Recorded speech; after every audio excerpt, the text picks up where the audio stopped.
Velevážení návštěvníci, vítáme vás ve vánočním zahradnictví Dvořák a syn.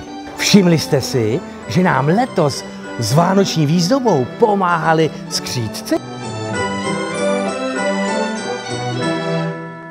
Ten největší z nich se jmenuje Nise.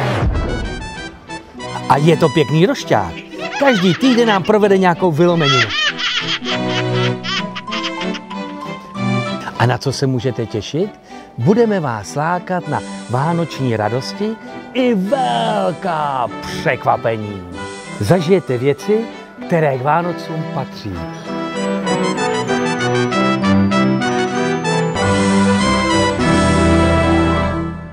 Ochutnáte vánoční dobroty pod širým nebem. O víkendech vás čekají koncerty. A upečete si u nás buřtíky.